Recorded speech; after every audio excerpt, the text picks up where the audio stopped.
매주 목요일에는 진짜 뉴스킹으로 여러분들 찾아뵙고 있습니다. 오늘도 어김없이 김준일 평론가 나오셨고요. 그리고 재판 때문에 오늘은 조수진 변호사님 모셨습니다. 어서 오십시오. 예, 안녕하세요. 안녕하세요. 제가 너무 반가워가지고 말이 씹혔어요. 조 변호사님은 저희가 탄핵 심판 때 네. 모시고 처음 또 모시게 됐습니다. 네, 종종 맞아요. 모시면 좋을 것 같다. 아유, 감사합니다. 취재편이 괜찮으시죠? 예, 저 뭐 집도 가깝고요. 네, 굉장히 가까우시고. 만족도가 높습니다. 아니 프로그램에 대한 얘기를 해야 되는데 집이 가까운 게 아니, 큰일이네. 슬램덩크에서 서태웅도 부산에 간 이유가 집이 가까워서야. 되게 중요해 그거. 그렇습니다. 예, 직주 근접 이거 중요합니다. 중요해. 네. 자, 저희 늘 함께 응원해 주시고 도와주시는 광고가 있어서요. 광고 좀 소개하고 여러분들 요새는 광고가 더 재밌다. 아, 진짜? 예, 특히 김준일 너무 웃기다.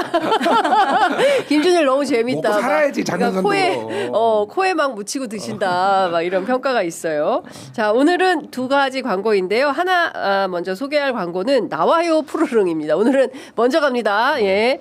자, 누적 판매량 130만 포에 빛나는 SNS 쾌변 직방 다이어트 대란템 나와요 푸르릉 다이어트 소개해 드리겠습니다. 푸르릉은 연세대학교 연세생활건강 전문 연구진들의 독자적인 배합 기술로 442일간의 연구 개발을 통해서 만들어진 제품인데요. 그만큼 효과가 검증되었다고 할 수 있습니다. 하루 배변 활동 때문에 고통스러운 분들 꽤 많으신데요. 특히 스트레스 많은 직장인들 하루 2포면 매일 쾌변으로 장을 시원하게 비워내실 수 있으십니다. 편하게 마시는 타입이기 때문에 높은 흡수율까지 챙겼는데요.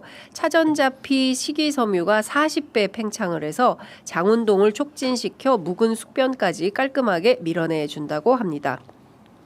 오직 장윤선의 취재 편의점 링크에서만 1+1+1 구성이 되었고요. 59% 할인된 특가로 한정판 전용 보트를 사은품으로 증정하는 이벤트도 진행하고 있으니까 고민하지 마시고 여기에서 바로 구매하시면 좋을 것 같습니다.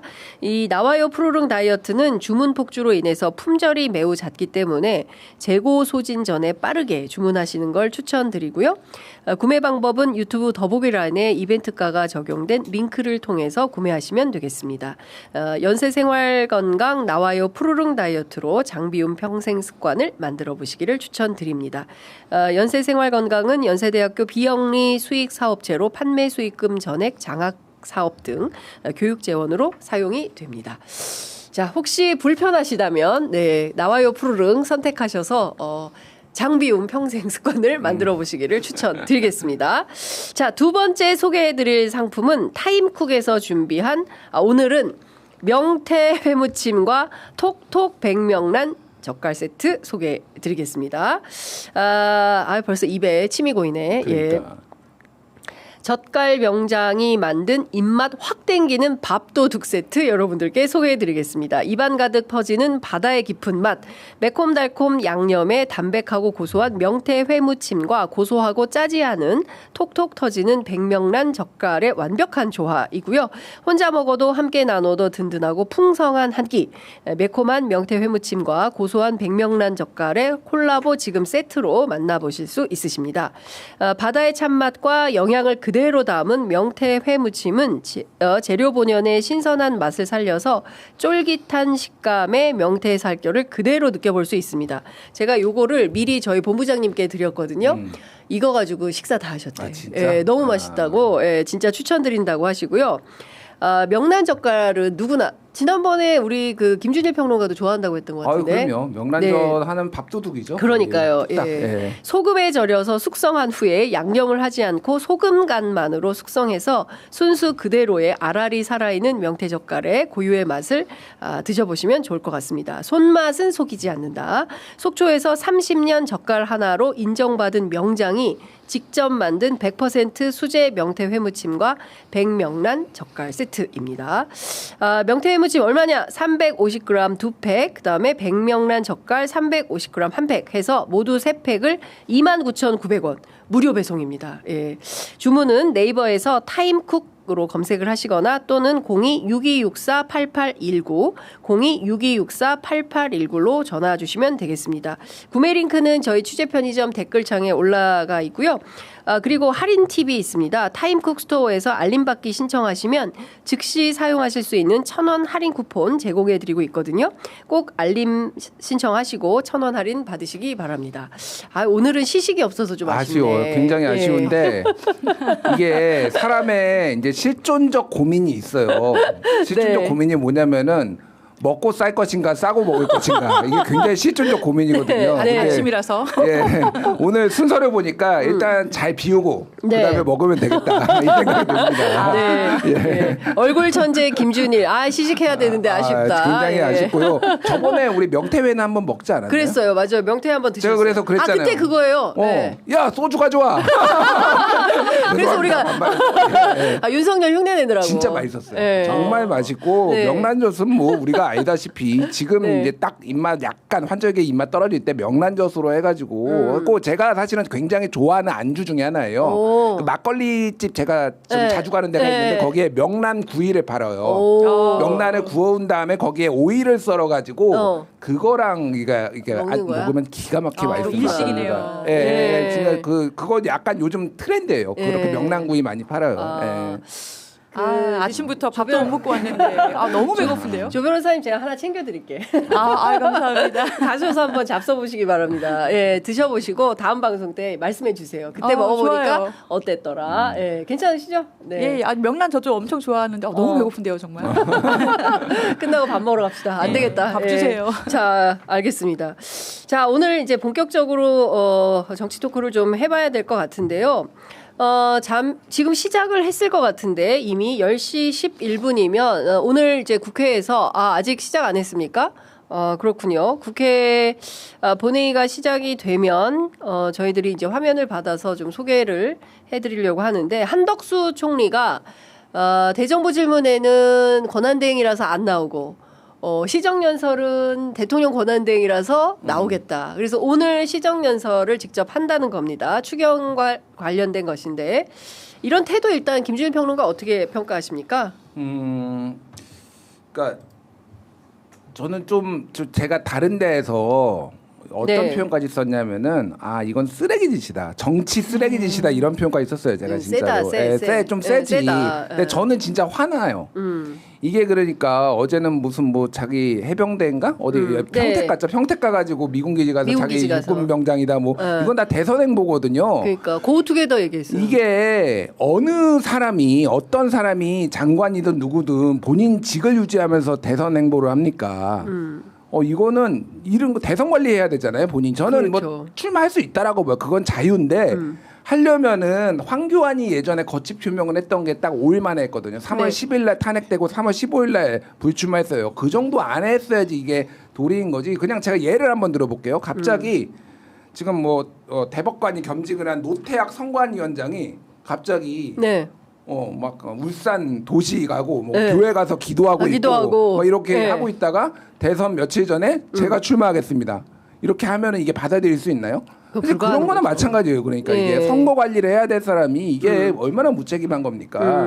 뭐 어차피 나와도 안 될 텐데 저는 이런 공직자는 처음 봤다 진짜. 그러니까 어떻게 보십니까, 조 변호사님? 저는 굉장히 동의하고요. 저도 뭐 쓰레기짓이다 이렇게 얘기하신 거 보면서 정확하게 이제 국민들이 느끼는 감정을 짚은 것 같다라고 말씀드리고 싶은데.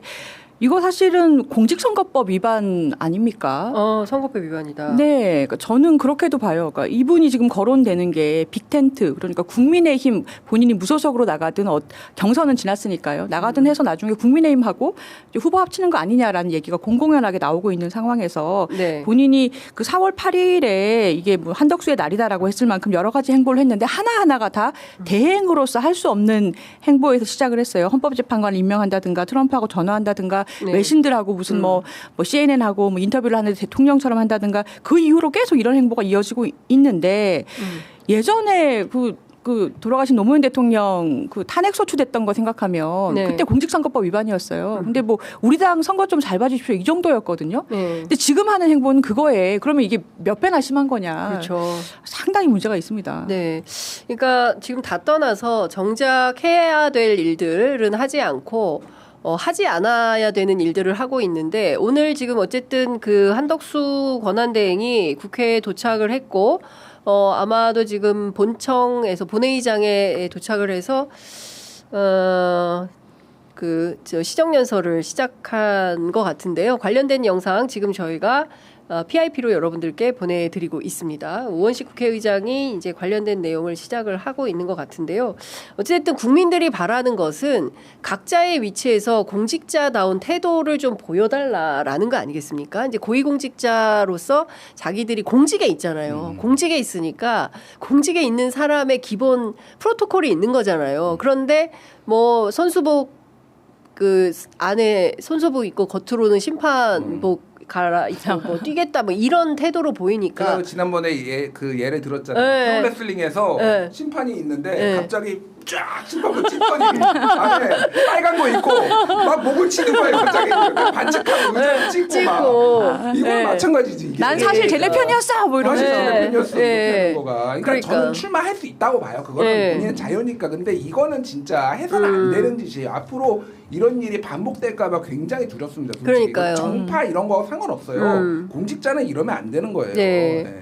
그러니까 지금 말씀 주신 대로 공직자의 최소한의 기본이 되어 있는 거냐라는 비판이 이제 계속 나오는 건데 이제 오늘 뭐 주요 발언들 나오면 저희가 이제 정리해서 말씀을 드리겠지만 어쨌든 권한대행으로서 자기 권한만 누리겠다라는 태도로밖에는 안 보이는 겁니다. 예.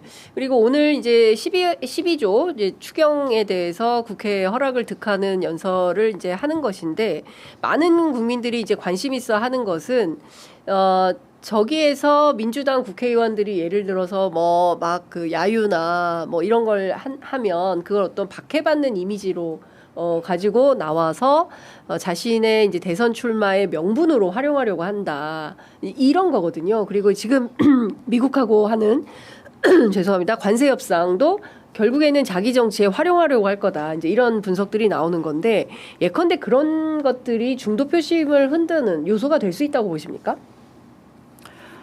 중도 표심을 흔든다는 게 그 한덕수 그 대행이 지금 가장 경쟁력을 가지고 있다라고 평가되는 게 그러니까 그 바로 트럼프하고의 전화를 본인이 네. 그렇게 홍보했듯이 굉장히 많은 행정상의 경험을 가지고 있고 그리고 지금 나온 후보들 중에서는 가장 온건하게 지금의 국정을 안정시킬 수 있다라는 점을 평가를 받을 수 있는 거기 때문에 그 부분에서 실용적으로 볼 때는 지지하시는 분들도 있을 거예요. 그래서 그게 본인의 지금 힘인 것 같고 근데 그 반면에 또 탄핵에 대해서 반대하셨던 국민들 입장에서는 이 사람이 그러면은 그 12.3 사태 때 가담했던 게 아니냐가 밝혀지지도 않은 상황에서 마치 바로 이제 대선 행보를 보이고 있는 건 또 굉장히 반감을 살 수도 있겠고요. 그런 네. 상황인 것 같습니다.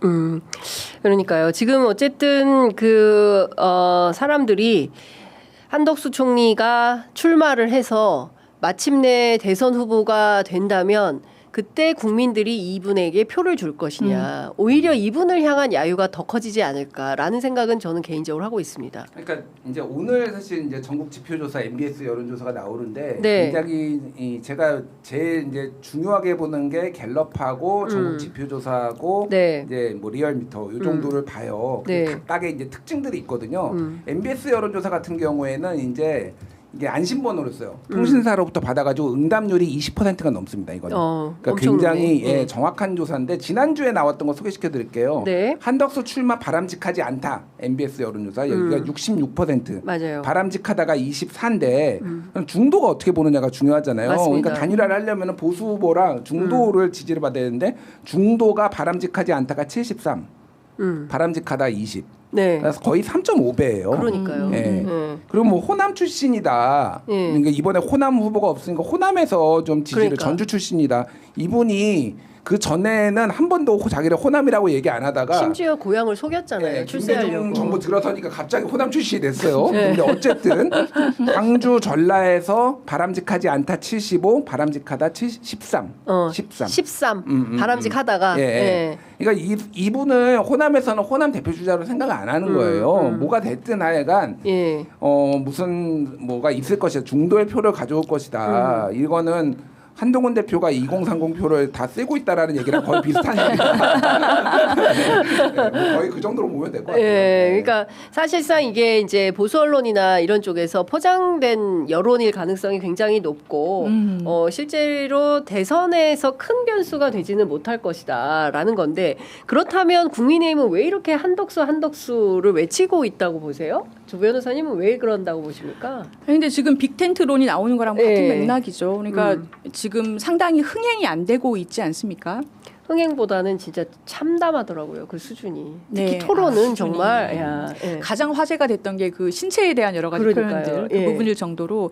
근데 그런 면에서 보면 한덕수 대행이라도 와서 같이 이 후보로 띄워주는 것이 또는 통합 논의가 나오는 것이 국힘 입장에서는 어떻게든지 더 지지율을 끌어올릴 수가 있겠죠. 근데 사실 이번 대선에서 여러 가지 지표를 보듯이 국힘이 이길 가능성이 많다고 보시는 분은 굉장히 적을 거예요. 그렇죠. 그렇지만 다음 지선도 있고요. 어느 정도 수준으로 패하느냐가 굉장히 중요한 상황에서 네. 한덕수 대행이 가지는 가치가 있는 거죠.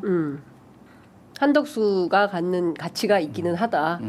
그러니까 저는 좀 이해가 안 가요. 그러니까 이를테면 차라리 어제 홍준표 후보가 얘기한 대로 한다면 단일화를 한다면 이준석이랑 하지 한덕수는 아니다. 물론 오늘은 또 입장이 바뀌었어요. 누구든 다 할 수 있다. 이렇게 이제 코드가 전환이 됐는데 단일화를 다 한들 그리고 오늘 아침에 속보 들어온 거 보니까 김기현 의원은 지금 뭐 거의 찬밥 더운 밥 가릴 때가 아니다. 반 이재명을 위한 모든 세력이 다 합쳐야 된다. 이제 이 정도로 위기감을 갖고 있는 것 같아요.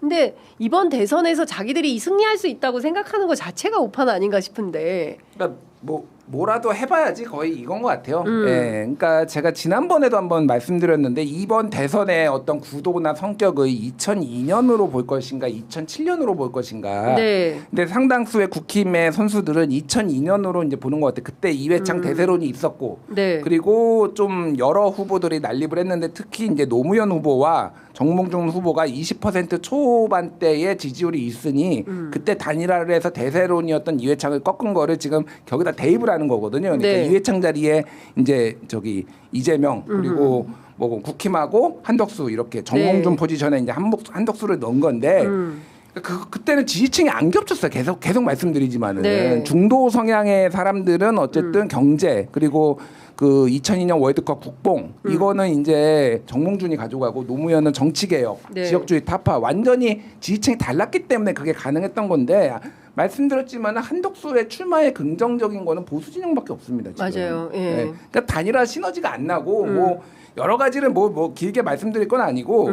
이번 대선은 2007년처럼 될 거예요. 2007년처럼 그러니까 된다. 20% 포인트 정도 차로 이제 그때 정동영 후보가 졌거든요. 그렇죠. 무슨 네거티브가 있고 뭐 여러 가지가 있었지만은 크게 보면은 그 구도로 갈 수밖에 없고 저는 계속 얘기하지만은 이번 대선은 3자 구도 이상이다. 3자 구도, 4자 구도 이런 식으로 될 거다. 네. 그렇게 봐요. 네. 그러니까 2007년처럼 되면 진짜 큰 표차로 민주당 아마도 이제 이재명 후보의 당선 가능성이 굉장히 높은 것으로 전망이 되는데 뭐 지금 상황에서는 제가 보기에도 그거 말고는 다른 가능성은 별로 없어 보여요. 그래서 그죠? 저는 네. 한덕수 대행이 예. 출마를 공식화하면 오히려 굉장히 잦아들 거다, 가라앉을 거다라고 생각해요. 그러니까 오히려 본인이 출마하겠다라고 얘기하면 그때부터 검증이 들어갈 수밖에 없고 여러 가지 공격을 받을 텐데 하나하나가 국민들이 납득하기 좀 어려운 점들이 많이 있거든요. 그렇기 때문에 다시 이거 윤어게인 아니냐라고 하면서 여러 가지로 떨어질 일이 더 많지 않을까. 그러니까 지금은 아직 까지 않은 그런 네. 그런 이제 찻잔 같은 상태인 거죠. 예, 깠을 때는 예. 생각보다는 기자가 굉장히 작을 수도 있다. 예. 이렇게 생각합니다. 그렇군요. 근데 내세울 것도 별로. 예. 그 에피소드 하나만 말씀드릴게요. 그 한덕수 총리 이번에 정부 들어서 네. 한덕수 총리 됐을 때 모 언론사가 굉장히 부인 문제를 세게 썼어요. 네. 초반에 붙었어요. 이게 그러니까 부인이 이제 화가고 네. 그러다 보니까 본인이 공직에 있으면서 이 그림을 이렇게 파는데 이제 뭐 영향력 끼친 거 아니냐라고 했는데 그래서 그 언론사의 기자가 한덕수 부인을 인터뷰를 했거든요. 그런데 경향신문 네. 아, 유선희 기자 아니 우리 그 저 구교영의 정치 비상구에 유선희 기자가 직접 출연해서 그 스토리를 얘기를 했어요. 얘기했구나. 예, 얘기했어요. 예. 한덕수 배우자께서 예. 부인께서 예. 보더니 예. 손금 좀 보자. 보자마자 보자마자 예. 그래서 수양딸 삼고 싶다. 뭐 그런 얘기도 하고 자기가 사람 얼굴을 그리지 않는 이유는 그 사람의 운명이 보이기 때문이다. 뭐 이런 얘기까지 했다. 그 얘기는 처음 들어요.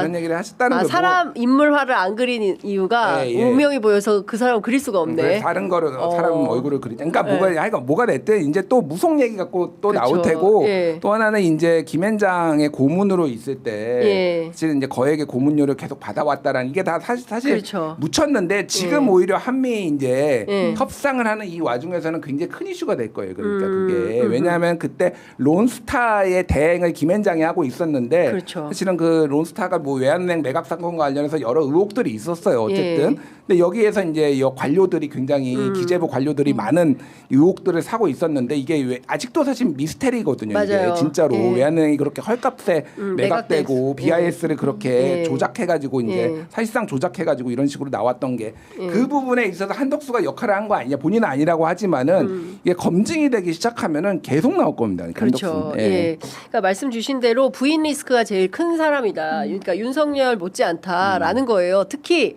그 박지원 의원이 그 얘기했습니다. 무속에 관한 한 김건희 어머니급이다. 최하영 씨는 이제 그런 얘기를 했고 그 직접 취재했던 경향신문 유선희 기자에 따르면 보자마자 손 달라고 해서 손금 보고 그리고 이제 이제 수양딸을 좀 삼고 싶은데 어떠냐. 그러니까 일종의 이제 그 검증 보도를 하려고 간 건데 어떤 의혹에 대해서 제기된 의혹을 확인하기 위해서 만난 기자한테 그런 제안을 하고 본인은 외롭다라는 얘기를 했다는 거예요. 나는 너무 외롭고 나도 외로운데. 남편이 오면 일만 하고 그래서 저녁 먹고 같이 드라마 보는 그런 삶을 살고 싶다.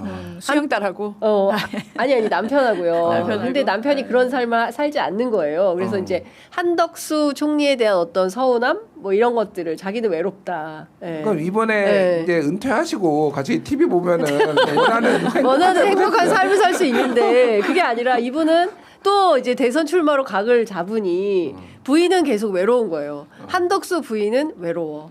이런 거다라는 건데 어쨌든 이제 아마도 이제 실제로 출마를 하면 그때부터는 폭포수 같은 검증 보도들이 쏟아질 거다. 근데 그걸 감당을 할 수 있겠냐?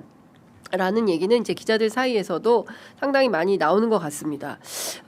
국민의힘 경선, 민주당 경선은 사실상 이번 주가 마지막인데, 이변이 없는 한 이재명 후보로 그냥 굳히기에 들어갈 가능성이 매우 높아 보여요. 그죠? 굉장히 높죠. 굉장히 높고 퍼센트가 몇 프로냐 정도의 차이다 이렇게들 얘기하죠. 그러니까 지금 이재명 후보 같은 경우에는 지금 90%가 넘는 압도적인 지지를 받고 있는 것이고, 두 후보 김경수 후보나 또 김동연 후보 같은 경우에는 5%대에 머물러 있기 때문에 이 격차를 좀 해소하기는 어려울 것 같고, 그래서 오히려 국민의힘 경선에 더 많은 분들이 관심을 갖는 것 같은데 양자 경선에는 누가 올라갈 거로 보십니까? 이게 약간 그 홍한 러브라인 썰이 있어요. 그러니까 홍한 러브라인 거기가 흥행할 거다. 그러니까 이게 지금 어제 지명을 어떻게 했냐 우리가 다 아시겠지만 김문수가 한동훈, 그렇죠. 그리고 안철수는 김문수. 그런데 홍준표는 한동훈은 홍준표 그렇게 됐단 말이에요. 그러니까 한동훈은 지금 홍준표랑 3시간 하게 됐어요. 그러니까 1시간 만씩 다른 사람들은 1시간 반은 1시간 반 했는데 이제 3시간 2번을 합쳐가지고. 그래서 그 각 여러 가지 이제 아까 말했지만 이제 키높이 구두, 뭐 생머리 막 이런 거 가지고 이제 막 논란도 있었는데 생각보다 이 두 사람이 같이 올라가자라고 뭐 결탁까지는 아니더라도 약간 우호적인 그게 생겼다 이렇게. 그러니까 이번에 50% 과반이 넘기는 쉽지 않거든요. 어차피 그런 두 명이 올라가면은 서로의 이해관계가 좀 맞아 떨어진 거 아니냐 그런 얘기가 있어요. 그래서 오늘 이제 뭐 나오는 그 토론도 좀 재밌게 보시면 될 것 같고 네. 이제 어디까지 공격을 할 것이냐가 저는 궁금해요. 사실 명태균 게이트 같은 경우에는 지금 약간 이게 보도가 잦아들었기 위해서 그렇지만은 실제 내용들은 홍준표 시장과 관련해서는 굉장히 좀 심각하거든요. 그러니까 네, 네. 뭐 이게 사실상 이제 명태균을 굉장히 많이 활용을 했고 특히 이제 대구에 이제 수성을에 무소속 출마할 때 그쪽에서 미래한국 연구소에서 어디에 출마하면 좋을지 다 같이 돌려보고 네. 컨설팅까지 그러니까 다 한 거예요. 그렇죠. 그리고 그 돈을 그런데 이제 직접 이거 지불한 게 아니잖아요. 지금 네. 그건 정치자금법 위반 혐의도 있는데 네. 그 최 씨는 지금 말레이시아에 가 있고 그러니까. 사실 뭐 5월 3일날 나는 돌아오겠다라고 했는데 사실상 도피성으로 보이고 그렇죠. 아들은 휴대전화 바꾸고 지금 잠적해 있고 예. 막 거의 이런 상황이에요. 그러니까 예. 그래서 한동훈이 그러면은 꺼낼 것이냐 이 명태균 게이트를 모르겠어요. 그러니까 이거를 본선 용어로 아껴둘지. 네. 그래서 어쨌든 저는 잘 모르겠는데 김문수가 지금 한학생인 건 맞거든요. 네. 약간. 예. 그런데 김문수가 한덕수랑의 연대 가능성을 계속 열어놓고 있잖아요. 예, 그렇죠. 이제 보수 진영의 미묘한 게 뭐냐면은 이거 뭐래도 안 될 것 같으니까 혹시 한덕수랑 단일화를 하면은 어떻게 좀 여지라도 생기지 않을까 하는 희망 회로가 지금 굉장히 많은 분들이 돌리고 있어요. 네. 그러다 보니까 홍도 약간 물러선 거야. 그러니까. 그래서 그 김문수에 너무 많은 표가 가면은 그렇게 돼서 내가 너무 선을 그으면 안 되니까 그래서 아하. 어느 정도는 그래 네. 무슨 소리야 하지만은 열려 있다라고 예. 하는 게 그런 미묘한 지금 역학관계가 있어요. 지금. 그래서 오늘 입장이 바뀐 거군요, 예, 살짝. 예. 예. 한덕수하고도 단일화할 수가 있다. 어제만 하더라도 단일화하려면 이준석하고 해야지 무슨 한덕수냐 이런 태도였는데 그게 바뀌었다. 그게 이제 내부의 역학관계에 따른 것이다. 이제 이렇게 볼 수가 있겠네요. 그래서 전국에 누구 올라간다고 보시는 거예요? 저는 한동훈은 올라갈 것 같아요. 한동훈. 이게 어쨌든 찬탄반탄을 하면은 네. 그냥 이게 그리고 점점 이제 좀 역개몽 되시는 분들이 늘어나고 있어요. 보수 진영. 역개몽. 윤석열에 대해서 예. 그 윤석열의 개몽에 반대되는 거죠. 그러니까 예. 이게 윤석열 바짓가랑이 붙들고 있어봤자 우리가 이길 수 있겠냐. 어쨌든 이재명 꺾을 사람을 해야 되지 않느냐. 이런 정서가 좀 더 퍼지고 있는 거 하나. 그리고 윤석열 그 윤어게인 신당이 보수 진영이 완전 냉담해졌어요. 그러니까 저 이기적인 인간. 약간 이런 식의 분위기가 있어서 예. 그러니까 한동훈이 점점 약간 아직 그렇다고 반탄이 더 많아요. 찬탄보단. 그럼에도 불구하고 한동훈이 좀 올라가기 유력한 것 같고 김문수냐 홍준표냐 이 둘 중에 하나인 것 같거든요. 그렇죠. 예. 저는 그래도 김문수가 올라갈 가능성이 좀 더 높지 않냐. 김문수가. 개인적으로 그렇게 봐요. 조 변호사님 어떻게 보세요? 저는 약간 다르게 보는데요. 네. 결국에는 김문수, 홍준표 후보가 올라가지 않겠나 이렇게 봐요. 그러니까 이제 변수가 근데 이제 한동훈 후보가 그 3시간여의 집중 토론에서 어떻게 면모를 보여주느냐 하는 거죠. 근데 여기서 한동훈 후보가 저는 좀 유리한 면도 있고 근데 불리한 면이 더 많을 거라고 보는 게 첫 번째로는 홍준표 후보는 시장 출신에다가 도지사도 했고 정책 역량이 탄탄하단 말이에요. 그리고 이제 큰 토론에서의 경험도 많고 방송 경험도 많은데 비해서 한동훈 후보의 경우에는 준비를 많이 했겠지만 본인이 검사 출신이고 정치 경력이 상대적으로 짧기 때문에 여러 가지 정책 역량 검증을 3시간이면 굉장히 들어갈 수 있는 시간인데 네. 그때 좋은 이미지를 받기가 좀 어렵지 않을까. 그러니까 최근에 여러 방송에서 본인 노출을 많이 하는데 뭐 새우깡을 먹으면서 얘기를 한다든가 여러 가지 하고 있잖아요. 네. 근데 그게 플러스가 됐는지는 잘 모르겠습니다. 근데 한동훈 후보는 정책 역량에서 좀 토론이 밀릴 수 있다라는 약점을 좀 가지고 있을 수밖에 없고 또 하나가 본인이 이제 배신자 프레임이 있지 않습니까? 그래서 당원들에게 얘기할 때 너가 탄핵을 이끈 그 당대표 아니냐라고 얘기했을 때 사실 본인 그러면 얘기할 게 굉장히 길어요. 네. 긴데 그 부분에 대해서 좀 근본적으로 약점을 가지고 있을 수밖에 없고 근데 탄핵을 사실 찬성하시는 분들도 상당히 많아지고 있는 건 사실이에요. 그래서 홍준표 후보는 그중에서 약점을 가지고 있지만 가장 큰 건 또 명태균 사건이죠. 네. 이게 법적으로도 굉장히 사실 큰 일입니다. 그러니까 뇌물죄가 될 수도 있는 거죠. 여론조사를 명태균 씨가 제공하는 양식을 보면 네. 돈을 안 받고 제공을 해준다든가 허위 여론조사를 제공해줬다라는 의혹이 굉장히 많잖아요. 네. 근데 만약에 그게 밝혀졌다라고 할 경우에 뇌물죄가 될 수도 있고 네. 허위 여론조사를 이용했다고 하면 여러 가지 선거법 관련 위반이 될 수도 있거든요. 그래서 네. 굉장히 큰 리스크이기 때문에 네. 이 점에 대해서 공격을 하겠지만 또 상당히 이미 알고 있는 부분도 많이 있단 말이에요. 그래서 이제 두 명이 토론을 했을 때는 저는 오히려 한동훈 후보가 좀 여러 가지로 길게 토론했을 때 불리한 부분도 있지 않겠나 생각을 하고요. 그러면 많이 치고 올라오겠지만 결국에 처음에 1위를 한다라고 여론조사에서 많이 나왔던 김문수 후보. 그리고 홍준표 후보가 진출을 할 수밖에 없지 않을까 저는 그렇게 예상을 해봅니다. 네. 자, 어쨌든 뭐 두 분의 예측이 갈리기 때문에 얼마 안 남았습니다. 갈려야 재밌어. 갈려야 재밌다. 단두대 매치. 아니 근데 지금 뭐 들어오는 속보를 종합해 보니까 한덕수 총리 같은 경우에는 이게 그 이제 시정연설인지 아니면 자기 대선 출마용인지 잘 모르겠네요. 내용이 보면 뭐 AI 관련해서도 뭐 오늘 밤 한미 통상협의가 있어서 국익을 최우선 원칙으로 해서 총력을 다하겠다. 그리고 소상공인 뭐 취약계층에 대한 실질적인 지원이 당장 필요하다. 그리고 AI 팀 관련된 정예팀을 선발하겠다. 뭐 이런 등등의 얘기들이 있습니다. 더불어민주당 의원들은 박수를 안 치고 있다. 라는 속보가 이제 속속 들어오고 있습니다. AI 혁신 펀드를 900억에서 2,000억으로 대폭 확대하겠다. 뭐 이런 등등. 그리고 국채 발행을 8조 1,000억 정도를 만들겠다. 임금체불 노동자들에 대한 생계 보호를 하겠다. 뭐 이런 등등의 내용들이 좀 들어오고 있습니다. 관련된 주요 발언들 더 들어오면 저희가 보도해드리도록 하겠습니다. 근데 이게 지금 기본적으로 네. 50일 남았습니까? 45일 남았습니까? 오늘 대선이요?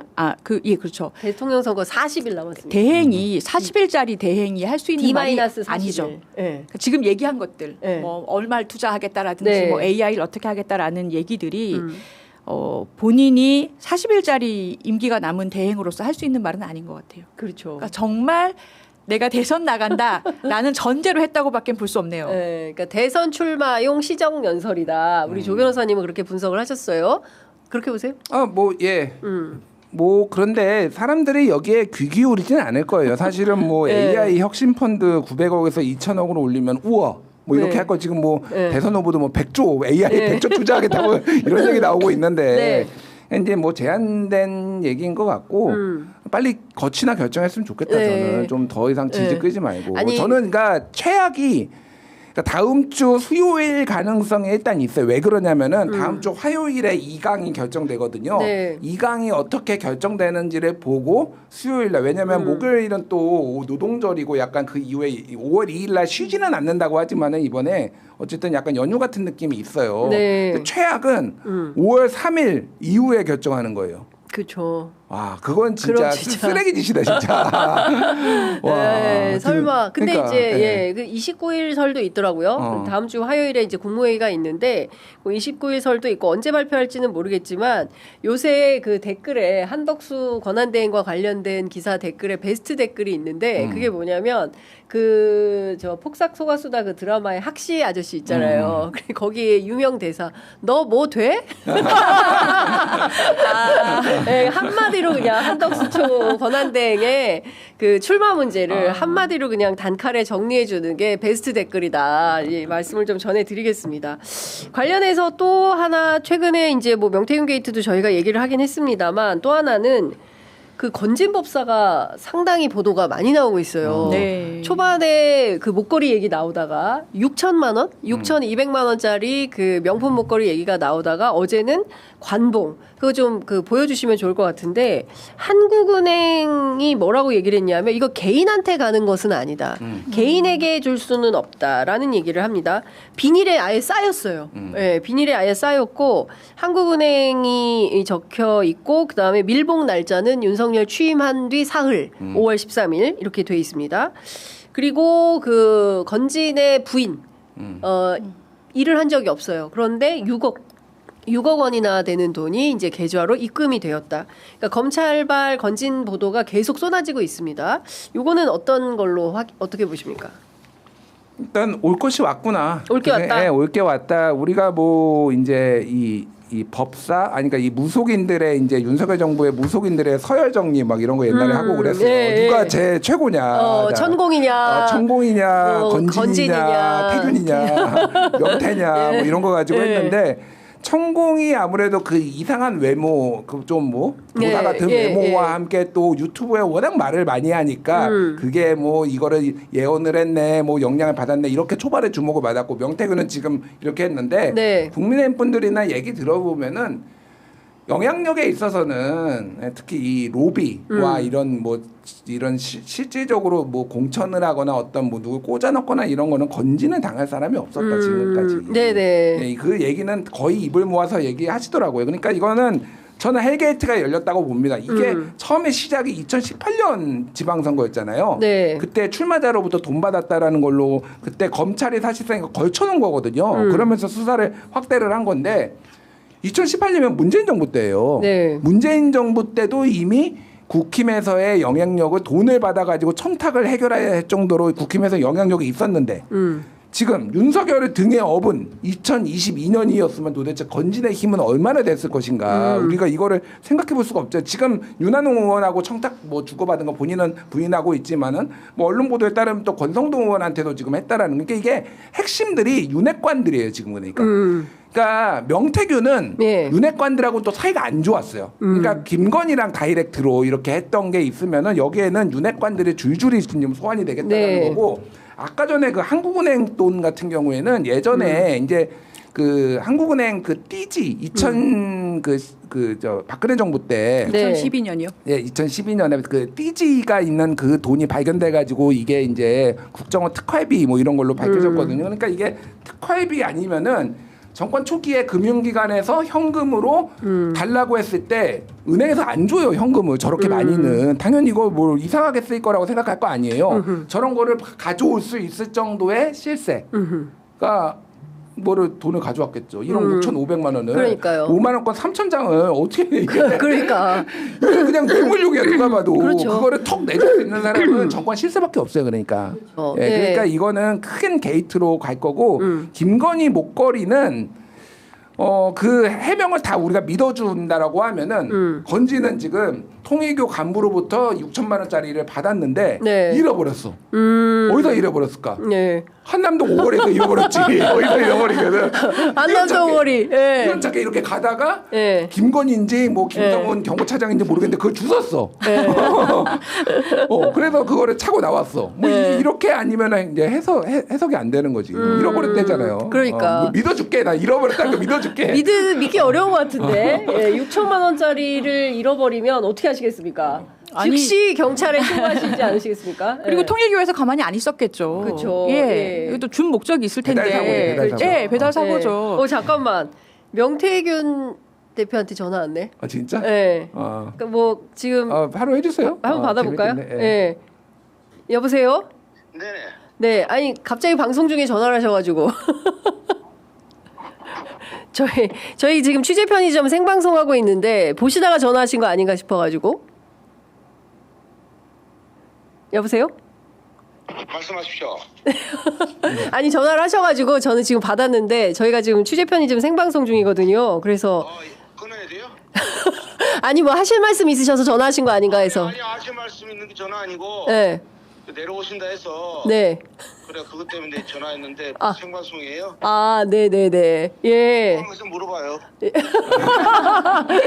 아니. 뭐 맨날 하는 얘기가 뭐 이야기하는데 아, 안 싫어져서 그렇지. 저 시사평론가 김준일인데요. 명태균 선생님. 예. 궁금한 게 하나 있는데 그 돼지는 언제 잡나요? 고생 많으십니다. 예. 돼지 잡으신다고 지난번에 잔칫날이다. 근데 언제 돼지 잡으시는지 좀 궁금합니다. 우리는 잔칫날은 알아요? 그러니까 저는 모르죠. 예, 잔칫날. 잔칫날도 모르는 잔칫날 돼지 잡는다는데 지금 홍준표 시장님이 예. 저를 뭐 8개를 하셨더라고 확인해 보니까 음. 그 정보 공개 신청을 했어요. 정보 공개 신청을. 예, 정보 공개 신청을 하니까 그게 사건에 이제 도경에 배당이 돼야 정보를 준다는데 그 내용을 알아야 네. 거기에 맞춰서 무고죄는 무고죄, 고소할 건 고소 다시 이제 뭐 고발할 거 대응을 하는데 네. 허공에다가 주먹질을 할 수는 없잖아요. 무슨 말인지 아시겠어요? 그러니까 그래서 지금 예. 아니 자기가 8개를 고발했는데 뭘 고소한지를 모르고 예. 또 듣고 보니까 본인이 고소한 게 예. 본인이 고소한 건지 본인 측근이 고소한 건지 예. 시민단체가 고소한 건지를 알아야 예. 거기에 맞춰서 정리를 할 거 아니겠어요. 그래서 나오자마자 변호사 보고 그거부터 빨리 해라. 네. 예, 그래야 뭐 아니 사격도 조준 사격을 산발총을 막 쏘대면 안 되지 않습니까? 예, 그 작업하고 있어요. 지금 예. 조준 사격을 위한 것이다. 그리고 홍준표 후보가 뭐 고발을 했는데 8개나 되는데 뭘 고발했는지 내용 모르고 누가 어디서 고발했는지 시민단체가 한 건지 누가 한 건지도 모르기 때문에 그걸 정리조정해가지고 그러면 고소장을 알아야 거기 보고 거기에서 위법된 거를 무고죄로 넣고 예. 그 다음에 그 상황이 어떻게 될 것인가 언론에 와서 터뜨려야죠. 그게 순서 아니에요?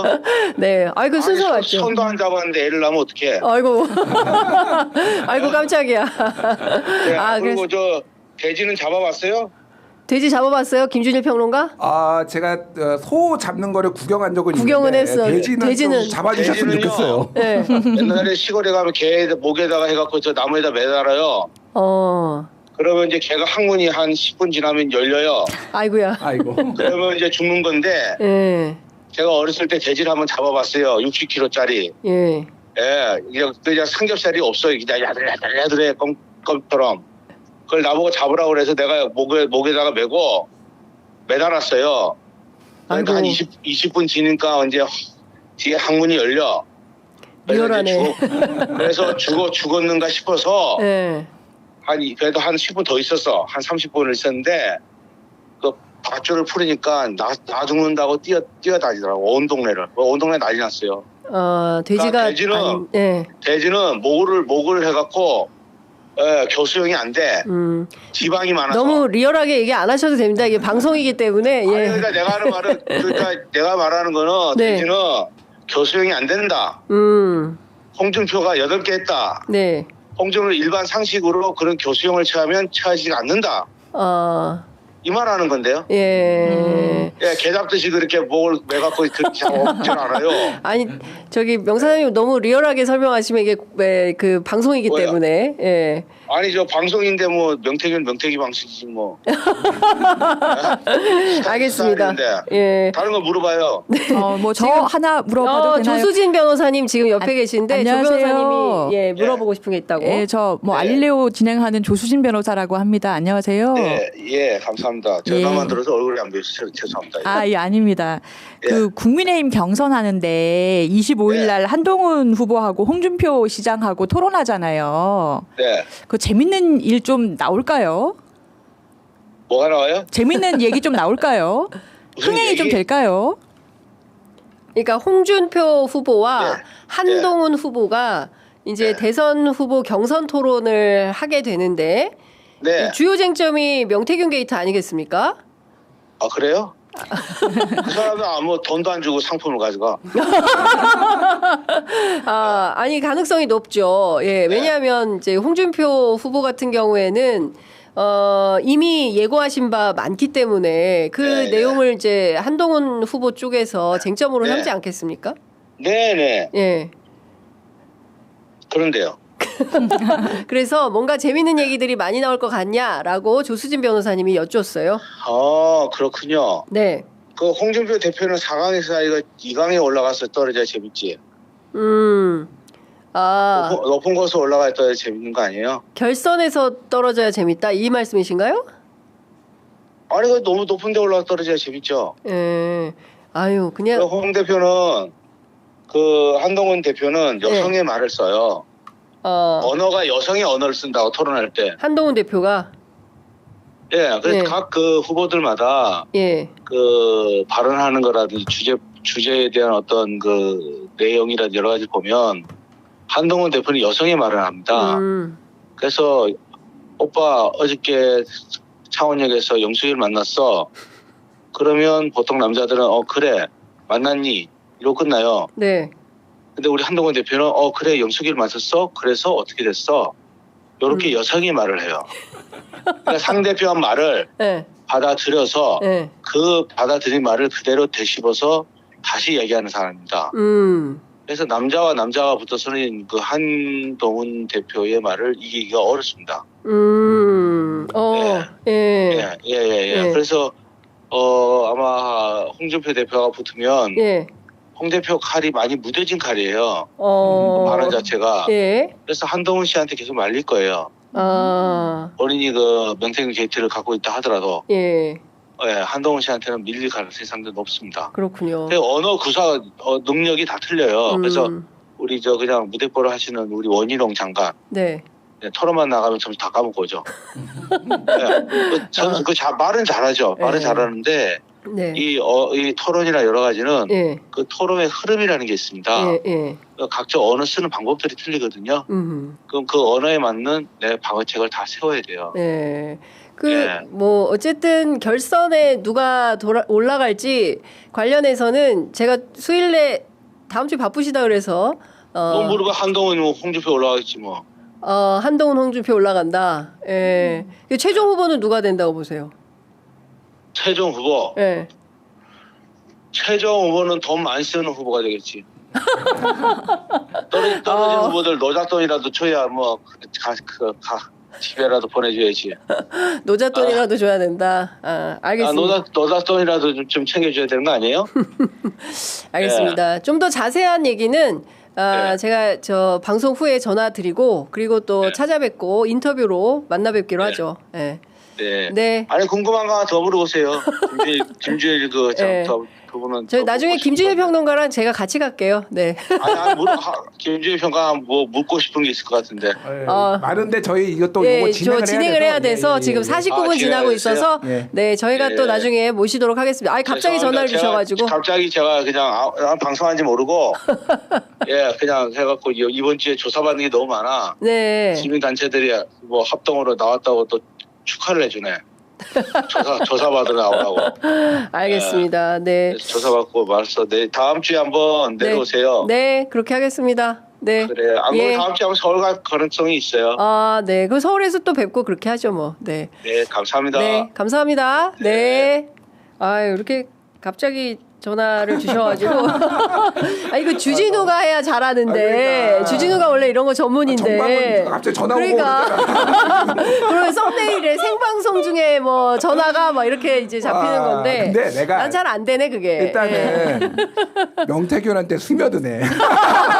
아니 김건희가 왜 빠졌는지 알겠어. 막 나름대로 막 뭐 여성의 언어를 쓰네 뭐 한동훈 막 이러면서 그러니까 뭐 그게 맞는지 틀리는지 중요한 게 아니라 그러면서 약간 스며드네.